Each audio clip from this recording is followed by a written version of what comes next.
Okay, ವಾಪಸ್ ಪಕ್ಕಾ politics ಕಡೆ ಬರೋಣ. ಇದು ನಿಜವಾದ ಪಕ್ಕಾ ಪಾಲಿಟಿಕ್ಸ್ ಅಂದ್ರೆ ಇನ್ನು ಮೇಲೆ ಶುರುವಾಗುತ್ತೆ ನೋಡಿ ಪಾಲಿಟಿಕ್ಸ್. ಇದು ನಿಜವಾದ ಪಕ್ಕಾ ಪಾಲಿಟಿಕ್ಸ್ ಅಂತ ಹೇಳ್ಬೋದು. ಸಿದ್ದರಾಮಯ್ಯಗೆ ಟೆನ್ಷನ್ ಮೇಲೆ ಟೆನ್ಷನ್ ಶುರುವಾಗಿದೆ. ಒಂದು ಕಡೆ ಮೂಡ್ ಆಫ್ನಲ್ಲೇ ಇದ್ದಂಥ ಮುಖ್ಯಮಂತ್ರಿಗೆ ದ್ವಿದಳ ಕಳವಳ. ಸಿದ್ದುಗೆ ನೆನ್ನೆ ಒಂದು ಟೆನ್ಷನ್ ಆದರೆ ಇಂದು ಮತ್ತೊಂದು ಚಾಲೆಂಜ್ ಎದುರಾಗಿದೆ. ಎಲ್ಲ ಸವಾಲಿಗೆ ಸೈ ಎಂದಿದ್ದಾರೆ ಮುಖ್ಯಮಂತ್ರಿ ಸಿದ್ದರಾಮಯ್ಯ. ಆದೇಶ ಓದಿ ನಾಳೆ ಉತ್ತರಿಸುವುದಾಗಿ ರಿಯಾಕ್ಷನ್ ಕೊಟ್ಟಿದ್ದಾರೆ. ಡೆಡ್ ಕಾಪಿಯನ್ನು ಸಂಪೂರ್ಣವಾಗಿ ಓದ್ತೀನಿ, ಓದಿದ ಬಳಿಕ ನಾನು ರಿಯಾಕ್ಟ್ ಮಾಡ್ತೀನಿ ಎಂದಿದ್ದಾರೆ. ನಾಳೆ ಬಾ ಅಂತ ಮುಖ್ಯಮಂತ್ರಿ ಹೇಳಿದ್ದಾರೆ. ಹಾಗಾದರೆ ಮುಂದೇನು ಗತಿ ಅಂತ ಈಗ ಆದೇಶದ ಪ್ರತಿಯನ್ನು ಓದಿದ ಬಳಿಕ ವಾಟ್ ನೆಕ್ಸ್ಟ್, ಏನು ಮಾಡ್ತಾರೆ ಸಿದ್ದರಾಮಯ್ಯ ಅನ್ನುವಂಥದ್ದೇ ಬಹಳ ಕುತೂಹಲ. ನೋಡೋಣ ಏನು ಹೇಳಿದ್ದಾರೆ. ಜನಪ್ರತಿನಿಧಿಗಳ ನ್ಯಾಯಾಲಯ ನಿನ್ನೆ ಹೈಕೋರ್ಟ್ನವರು ಕೊಟ್ಟಿರ್ತಕ್ಕಂಥ ಆದೇಶದ ಹಿನ್ನೆಲೆಯಲ್ಲಿ ಇವತ್ತು ಒಂದು ಆದೇಶ ಮಾಡಿದ್ದಾರೆ. ಆದೇಶದ ಪ್ರತಿ ನನಗೆ ಸಿಕ್ಕಿಲ್ಲ. ಪೂರ್ಣ ಆದೇಶವನ್ನು ಓದಿದ ಮೇಲೆ ನಾನು ಸಂಪೂರ್ಣ ರಿಯಾಕ್ಟ್ ಮಾಡ್ತೀನಿ. ಅದರ ಮೇಲೆ ನಿಮ್ಮ ಕುತೂಹಲ ಅರ್ಥ ಆಗುತ್ತೆ. ನಾನು ಸಾಯಂಕಾಲ ಆಗುತ್ತೆ ಅದು ಸಿಗ್ಬೇಕಾದ್ರೆ. ನಾನು ಈಗ ಕೇರಳಕ್ಕೆ ಹೊರಟಿದ್ದೀನಿ. ಅದರಿಂದ 6 ಗಂಟೆ ಮೇಲೆ ಅದು ಸಿಕ್ಕದು. ಅದು ಸಿಕ್ಕಿದ ಮೇಲೆ ಸಂಪೂರ್ಣ ರಿಯಾಕ್ಟ್ ಮಾಡ್ತೀನಿ.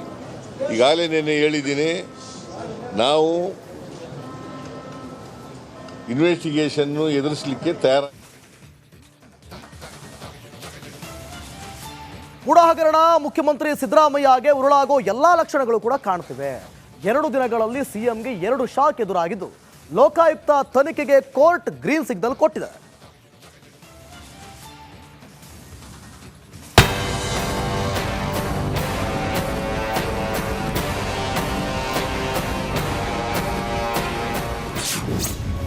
ಎರಡು ದಿನದಲ್ಲಿ ಮುಖ್ಯಮಂತ್ರಿಗೆ 2 ಶಾಕ್. ಲೋಕಾಯುಕ್ತ ಸುಳಿಯಲ್ಲಿ ಸಿದ್ದರಾಮಯ್ಯ ಲಾಕ್. ಮೂಡ ಹಗರಣದಲ್ಲಿ ಸಿಎಂಗೆ ಬಿಗ್ ಶಾಕ್ ಎದುರಾಗಿದೆ. 2 ದಿನಗಳಲ್ಲಿ ಸಿದ್ದರಾಮಯ್ಯಗೆ ಕೋರ್ಟ್ 2ನೇ ಆಘಾತವನ್ನ ಕೊಟ್ಟಿದೆ. ಲೋಕಾಯುಕ್ತ ತನಿಖೆ ನಡೆಸುವಂತೆ ಜನಪ್ರತಿನಿಧಿಗಳ ನ್ಯಾಯಾಲಯ ಆದೇಶವನ್ನ ಹೊರಡಿಸಿದೆ.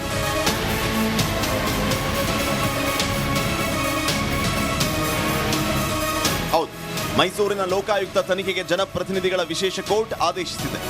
ನ್ಯಾಯಮೂರ್ತಿ ಸಂತೋಷ್ ಗಜಾನನ್ ಭಟ್ ನೇತೃತ್ವದ ಪೀಠ ತನಿಖೆಗೂ ಒಂದು ಡೆಡ್ಲೈನ್ ಅನ್ನು ಕೊಟ್ಟಿದೆ. 3 ತಿಂಗಳಲ್ಲಿ ಸಲ್ಲಿಕೆಯಾಗಲಿ ರಿಪೋರ್ಟ್. ಸಿಆರ್ಪಿಸಿ ಅಡಿ ತನಿಖೆಗೆ ಆದೇಶಿಸಿದ ಕೋರ್ಟ್. ಇನ್ನು ಸಿಆರ್ಪಿಸಿ ಅಡಿ ತನಿಖೆಗೆ ಆದೇಶಿಸಿರುವ ಕೋರ್ಟ್ ಅದಕ್ಕಾಗಿ 3 ತಿಂಗಳ ಡೆಡ್ಲೈನ್ ಕೊಟ್ಟಿದೆ. ಮೈಸೂರಿನ ಲೋಕಾಯುಕ್ತ ಎಸ್ಪಿಗೆ ಈ ಕುರಿತು ಕೋರ್ಟ್ ಸೂಚನೆ ನೀಡಿದೆ. ಮುಂದಿನ ಡಿಸೆಂಬರ್ 24ನೇ ತಾರೀಕಿನೊಳಗೆ ಕೋರ್ಟ್ಗೆ ತನಿಖಾ ವರದಿ ಸಲ್ಲಿಸುವಂತೆ ಆದೇಶಿಸಲಾಗಿದೆ. ಈ ಬಗ್ಗೆ ಮೈಸೂರಲ್ಲಿ ಮಾತನಾಡಿದ ದೂರುದಾರ ಪ್ರದೀಪ್ ರಿಪಬ್ಲಿಕ್ ಕನ್ನಡಕ್ಕೆ ಎಕ್ಸ್ಕ್ಲೂಸಿವ್ ಆಗಿ ಮಾತಾಡಿದ್ದಾರೆ. ಎಲ್ಲವೂ ಕೂಡ ಅವರ ಕುಟುಂಬಸ್ಥರು ಮಾಡಿರ್ತಕ್ಕಂಥದ್ದು fraud, cheat made by Siddaramaiah and family. ಹಾಗಾಗಿ ಇವರು ಚೀಟ್ ಮಾಡಿದ್ರಿಂದ ಇದೆಲ್ಲವೂ ನಾನ್ ಬೇಲೆಬಲ್ ಅಫೆನ್ಸ್ ಆಗಿರೋದ್ರಿಂದ ಈ ಕೂಡಲೇ FIR ರಿಜಿಸ್ಟರ್ ಮಾಡಿ ಅವರನ್ನು ಕಸ್ಟಡಿ ತಗೊಂಡು ಎನ್ಕ್ವೈರಿ ಮಾಡಬೇಕು.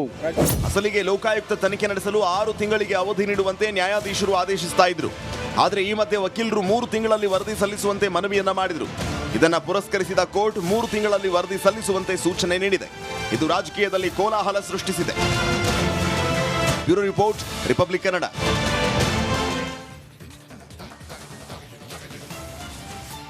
ಓಕೆ, ನಿನ್ನೆ ಹೈಕೋರ್ಟ್ ರಾಜ್ಯಪಾಲರ ನಿರ್ಧಾರವನ್ನು ಎತ್ತಿ ಹಿಡಿದಿತ್ತು. ಇವತ್ತು ಲೋಕಾಯುಕ್ತಕ್ಕೆ ತನಿಖೆಗೆ ಆದೇಶಕ್ಕೆ ಗ್ರೀನ್ ಸಿಗ್ನಲ್ ಕೊಟ್ಟಿರುವಂಥದ್ದು. ಕೋರ್ಟ್ ಹೇಳಿದ್ದೇನು ಅಂದರೆ ಯಾವ ಅಂಶಗಳನ್ನು ಇಟ್ಕೊಂಡು ಕೋರ್ಟ್ ಇವತ್ತು ಈ ನಿರ್ಧಾರವನ್ನು ಅಥವಾ ಈ ಆದೇಶವನ್ನು ಹೊರಹಾಕ್ತು ಅನ್ನೋದಾಗಿ ನೋಡ್ತಾ ಹೋಗೋಣ. ನೋಡಿ, CM ಬಾಮೈದನಿಂದ ಜಮೀನು ಖರೀದಿ ಬಗ್ಗೆ ಉಲ್ಲೇಖ ಆಗಿದೆ. ಅಲ್ಲಿ ದೇವರಾಜು, CM ಬಾಮೈದ ದೇವರಾಜು ಇವರು ಜಮೀನು ಖರೀದಿ ಮಾಡಿರುವಂತಹ ಬಗ್ಗೆ ಅಲ್ಲಿ ಉಲ್ಲೇಖ ಆಗಿರುವಂಥದ್ದು. ಅದನ್ನು ಕೂಡ ಇವತ್ತು ಕೋರ್ಟ್ ಇಟ್ಕೊಂಡು ಈ ಬಗ್ಗೆನೂ ಕೂಡ ವಾದ ಪ್ರತಿವಾದ, ಜೊತೆಗೆ ಪರಿಹಾರ ನಿಗದಿಯಾದ ಬಳಿಕವೂ ಕೂಡ ಡಿನೋಟಿಫಿಕೇಶನ್ ಆಗಿದೆ. ನೋಡಿ, ಕೆಸರಿಯಲ್ಲಿ ಸಿದ್ದರಾಮಯ್ಯನವರ ಏನು ಆಸ್ತಿ ಇತ್ತು ಅದು ಮೂಡಾಗಿ ಹೋದಂಥ ಬಳಿಕ ಅದಕ್ಕೆ ಪರಿಹಾರ ಕೂಡ ನಿಗದಿಯಾಗಿದೆ. ಅದರ ಬಳಿಕವೂ ಕೂಡ ಡಿನೋಟಿಫಿಕೇಶನ್ ಆಗಿರುವಂಥದ್ದು, ಇದ್ರೂ ಕೂಡ ಉಲ್ಲೇಖ ಆಗಿರುವಂಥದ್ದು. ಜೊತೆಗೆ ಮೂಡಾದಿಂದ ನಿವೇಶನ ಹಂಚಿಕೆಯಾದ ಬಳಿಕವೂ ಕೂಡ ಆ ನಿವೇಶನವನ್ನು ಖರೀದಿ ಮಾಡಲಾಗಿರುವಂಥದ್ದು. ನೋಡಿ, ನಿವೇಶನ ಹಂಚಿಕೆ ಆಗೋಗಿದೆ ಆಲ್ರೆಡಿ ಮೂಡಾದಿಂದ. ಅದಾದ ಬಳಿಕವೂ ಕೂಡ ಖರೀದಿ ಮಾಡಿರೋದು ಕೂಡ ದಾಖಲೆ ಸಮೇತವಾಗಿ ಇವತ್ತು ವಾದ ಪ್ರತಿವಾದ ಆಗಿರೋದು. ಕಾನೂನು ಬಾಹಿರ ಭೂ ಪರಿವರ್ತನೆ ಬಗ್ಗೆ ಆದೇಶದಲ್ಲಿ ಉಲ್ಲೇಖ ಆಗಿದೆ. ಕಾನೂನು ಬಾಹಿರವಾಗಿ ಕೃಷಿ ಭೂಮಿಯನ್ನು ಪರಿವರ್ತನೆ ಮಾಡಿಕೊಂಡು ಭೂ ಪರಿವರ್ತನೆ ಆಗಿರೋದ್ರ ಬಗ್ಗೆಯೂ ಕೂಡ ಇವತ್ತಿನ ಆದೇಶದಲ್ಲಿ ಉಲ್ಲೇಖ ಆಗಿರುವಂಥದ್ದು ಕೂಡ ನೀವು ನೋಡ್ಬೋದು. ಜೊತೆಗೆ ಮೂಡಾ ಪ್ರಕರಣದಲ್ಲಿ ಸಿಎಂ ಪಾತ್ರದ ಬಗ್ಗೆಯೂ ಕೂಡ ಉಲ್ಲೇಖ ಆಗಿರೋದು. ಸಿಎಂ ಪಾತ್ರ ಹೇಗಿದೆ ಇಲ್ಲಿ? ಸ್ನೇಹಮಯಿ ಕೃಷ್ಣ ಕೂಡ ಹೇಳ್ತಾ ಇದ್ರು, ಅವರು ನೇರವಾಗಿ ಇಲ್ದಿದ್ರು ಕೂಡ ಪರೋಕ್ಷವಾಗಿ ಇಲ್ಲಿ ಭಾಗಿಯಾಗಿದ್ದಾರೆ, ತಮ್ಮ ಅಧಿಕಾರ ಅಥವಾ ತಮ್ಮ ಪವರನ್ನು ಇಲ್ಲಿ ದುರ್ಬಳಕೆ ಮಾಡಿಕೊಂಡಿದ್ದಾರೆ. ಸೊ ಮೂಡಾ ಪ್ರಕರಣದಲ್ಲಿ ಸಿಎಂ ಪಾತ್ರದ ಬಗ್ಗೆ ಕೂಡ ಇಲ್ಲಿ ಉಲ್ಲೇಖ ಆಗಿರೋದು. ಜೊತೆಗೆ 14 ನಿವೇಶನಗಳ ಏನಿದೆಯಲ್ಲ, ಇವಷ್ಟೂ ಕೂಡ ಕಾನೂನು ಬಾಹಿರವಾಗಿ ಹಂಚಿಕೆ ಮಾಡಿಕೊಂಡಿದ್ದಾರೆ. ಅದಕ್ಕೆ ತಕ್ಕನಾದಂಥ ದಾಖಲೆಗಳು ಕೂಡ ಇಟ್ಕೊಂಡು ಇವತ್ತು ಅದರ ಬಗ್ಗೆ ಕೂಡ ಆದೇಶದಲ್ಲಿ ಉಲ್ಲೇಖ ಆಗಿರುವಂಥದ್ದು. ಅದರ ಬೆನ್ನಲ್ಲೇ ದೇವರಾಜು ಹೆಸರಿನಲ್ಲಿ ನಕಲಿ ಜಮೀನು ಡಿನೋಟಿಫಿಕೇಶನ್ ಆಗಿದೆ. ಇದು ಕೂಡ ಇಲ್ಲಿ ಬಹಳ ಪ್ರಮುಖವಾಗಿರುವಂಥ ಅಂಶ. ಇದಕ್ಕೂ ಕೂಡ ಎಲ್ಲ ದಾಖಲೆಯನ್ನು ಕೂಡ ಇಟ್ಕೊಂಡು ಇವತ್ತು ನಕಲಿ ಜಮೀನು ಡಿನೋಟಿಫಿಕೇಶನ್ ಆಗಿರೋದ್ರ ಬಗ್ಗೆಯೂ ಕೂಡ ಅಲ್ಲಿ ಉಲ್ಲೇಖ ಆಗಿತ್ತು. ಮಾಲೀಕರಲ್ಲದಿದ್ದರೂ ಕೂಡ ದೇವರಾಜು ಇಲ್ಲಿ ಮಾಲೀಕ ಅಲ್ಲ, ಆತ ಮಾಲೀಕನಾಗದೇ ಇದ್ರೂ ಕೂಡ ವಿವಿಧ ಜಮೀನು ಖರೀದಿ ಮಾಡುವುದು ಕೂಡ ಅಲ್ಲಿ ದಾಖಲೆಯಲ್ಲಿ ಕಂಡು ಬಂದಿದೆ. ಇದನ್ನು ಕೂಡ ಉಲ್ಲೇಖ ಮಾಡಲಾಗಿರೋದು. ಜೊತೆಗೆ ಇವೆಲ್ಲವನ್ನು ಕೂಡ ನೋಡಿದಂಥ ಸಂದರ್ಭದಲ್ಲಿ ತನಿಖೆ ಅಗತ್ಯವಾಗಿ ಕಾಣ್ತಾ ಇತ್ತು. ಬಹಳ ಪ್ರಮುಖವಾಗಿ ಇಲ್ಲಿ ಸಿದ್ದರಾಮಯ್ಯನವರ ಫ್ಯಾಮಿಲಿ ಇರುವಂಥದ್ದು. ಜೊತೆಗೆ ಸಿದ್ದರಾಮಯ್ಯ ನೇರವಾಗಿ ಇಲ್ಲಿ ಇರ್ದಿದ್ರೂ ಕೂಡ ಪರೋಕ್ಷವಾಗಿ ಅವರ ಅಧಿಕಾರದ ದುರ್ಬಳಕೆಯೋ ಅಥವಾ ಅವರ ಪವರ ದುರ್ಬಳಕೆಯೋ ಇಲ್ಲಿ ಕಂಡು ಬಂದಿರೋದ್ರಿಂದ ತನಿಖೆ ಅಗತ್ಯವಾಗಿ ಕಾಣ್ತಾ ಇದೆ. 17A ಅಡಿ ರಾಜ್ಯಪಾಲರ ಅನುಮತಿ, ಬಹಳ ಪ್ರಮುಖವಾಗಿ ರಾಜ್ಯಪಾಲರ ನಿರ್ಧಾರವನ್ನು ನೆನ್ನೆ ಕೋರ್ಟ್ ಎತ್ತಿಡಿರುವಂಥದ್ದು. 17A 1988ರ ಭ್ರಷ್ಟಾಚಾರ ಕಾಯ್ದೆಯ ಅಡಿ ಪ್ರಕಾರ 17A ಅಲ್ಲಿ ಜನಪ್ರತಿನಿಧಿಗಳು, ಸಾಮಾನ್ಯ ವ್ಯಕ್ತಿಗೂ ಜನಪ್ರತಿನಿಧಿಗಳಿಗೂ ತುಂಬ ವ್ಯತ್ಯಾಸ ಇದೆ. ಜನಪ್ರತಿನಿಧಿಗಳು ಮಾಡಿದಂಥ ತಪ್ಪನ್ನು ನೇರವಾಗಿ ಯಾವುದೇ ಅಧಿಕಾರ ಅಥವಾ ಪವರನ್ನು ಅಲ್ಲಿ ನಿಮಗೆ ಪ್ರೆಷರ್ ಬೀಳೋದಿಲ್ಲ. ಇಮಿಡಿಯೇಟ್ ಆಗಿ ಯಾವುದೇ ಪಕ್ಷಾತೀತವಾಗಿ ನಡೆಯುವಂಥ ತನಿಖೆ ಇದಾಗಿರುತ್ತೆ. ನಿನ್ನೆ ಹೈಕೋರ್ಟ್ ನೀಡಿದ ಆದೇಶದಲ್ಲಿಯೂ ಕೂಡ ಅಂಶಗಳ ಉಲ್ಲೇಖ ಆಗಿದೆ.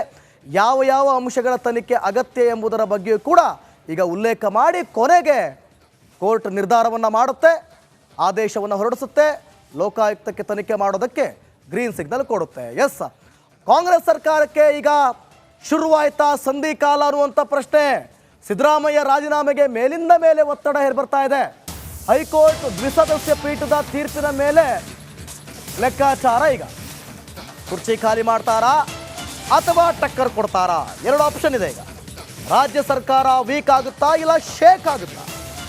ಈಗ ಮುಂದೇನು ಮಾಡ್ತಾರೆ ಮುಖ್ಯಮಂತ್ರಿಗಳು ಅನ್ನುವಂಥದ್ದೇ ಕುತೂಹಲ ಇಲ್ಲಿ.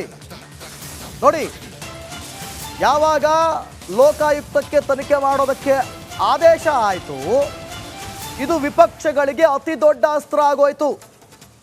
ಆದರೆ ಸಿದ್ದರಾಮಯ್ಯನವರು ಏನು ಹೇಳ್ತಿದ್ದಾರೆ, ರಾಜೀನಾಮೆ ಕೊಡುವಂಥ ಪ್ರಮೇಯವೇ ಇಲ್ಲ, ಅದ್ರ ಬಗ್ಗೆ ಯೋಚನೆಯೇ ಇಲ್ಲ, ತನಿಖೆಯಲ್ಲಿ ನಾನು ಭಾಗಿಯಾಗ್ತೀನಿ, ತನಿಖೆಗೆ ಸಾಥ್ ಕೊಡ್ತೀನಿ.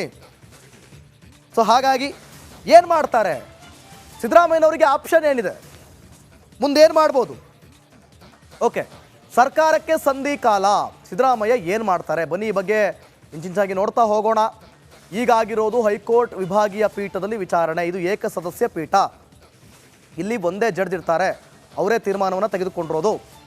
ಸುಪ್ರೀಂ ಕೋರ್ಟ್ವರೆಗೂ ಕೂಡ ವಿಚಾರಣೆಗೆ ಹೋಗಲು ಅವಕಾಶ ಇದೆ ಸಿದ್ದರಾಮಯ್ಯನವರಿಗೆ. ಇಲ್ಲಿ ಬಹಳ ಪ್ರಮುಖವಾಗಿ ಗಮನಿಸಬೇಕು, ಸುಪ್ರೀಂ ಕೋರ್ಟ್ಗೂ ಕೂಡ ಹೋಗ್ಬೋದು. 2 ರಿಂದ 3 ತಿಂಗಳವರೆಗೂ ಕೂಡ ಸರ್ಕಾರಕ್ಕಿಲ್ಲ ಯಾವುದೇ ಆತಂಕ. ಇದು ಯಾಕೆ ಅಂತ ಹೇಳ್ಬಿಡ್ತೀನಿ ನಿಮಗೆ. ನೋಡಿ, ಈಗಾಗಿರುವಂಥದ್ದು ಕೇವಲ ಏಕಸದಸ್ಯ ಪೀಠ. ದ್ವಿಸದಸ್ಯ ಪೀಠಕ್ಕೆ ಹೋಗೋವರೆಗೂ ಕೂಡ ಇವರಿಗೆ ಅವಕಾಶ ಇದೆ.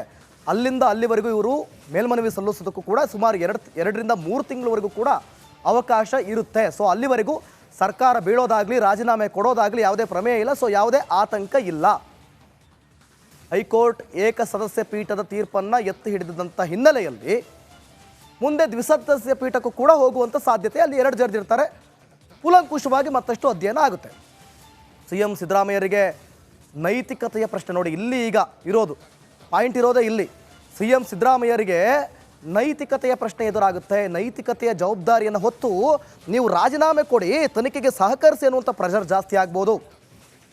ಅಷ್ಟೇ ಅಲ್ಲ, ಈ ಎಲ್ಲ ಬೆಳವಣಿಗೆಗಳನ್ನು ಕೂಡ ಹೈಕಮಾಂಡ್ ಸೂಕ್ಷ್ಮವಾಗಿ ಗಮನಿಸ್ತಾ ಇದೆ. ಈಗಾಗಲೇ ರಾಹುಲ್ ಗಾಂಧಿ ಕೂಡ ಕರೆ ಮಾಡಿ ಸಿದ್ದರಾಮಯ್ಯನವರಿಗೆ ಧೈರ್ಯವನ್ನು ತುಂಬಿದ್ದಾರೆ. ಏನಾಗುತ್ತೆ ನೋಡೋಣ, ನೀವು ಯಾವುದಕ್ಕೂ ಕೂಡ ಎದೆಗುಂದಬೇಡಿ ಅಂತ. ಸೊ ಸಮಯ ಮತ್ತು ಸಂದರ್ಭವನ್ನು ನೋಡ್ಕೊಂಡು ಮುಂದಿನ ಹೆಜ್ಜೆ ಇಡುವಂಥ ಸಾಧ್ಯತೆ ಹೈಕಮಾಂಡ್ಗಿದೆ. ಅಷ್ಟೇ ಅಲ್ಲ, ಯಾವಾಗ ಸಿದ್ದರಾಮಯ್ಯ ಈ ಹಗರಣದಲ್ಲಿ ಭಾಗಿಯಾದರೋ ಇದು ಎಲ್ಲೋ ಒಂದು ಕಡೆ ತಗೊಂಡು ಹೋಗುತ್ತೆ ಇದನ್ನು ಅನ್ನೋ ಸಂದರ್ಭದಲ್ಲಿ ಕಾಂಗ್ರೆಸ್ನಲ್ಲಿ ಆಕಾಂಕ್ಷಿಗಳು ಹುಡ್ತಾ ಹೋಗ್ತಾರೆ. ನಾನು ಸಿ ಎಂ ಆಗ್ತೀನಿ.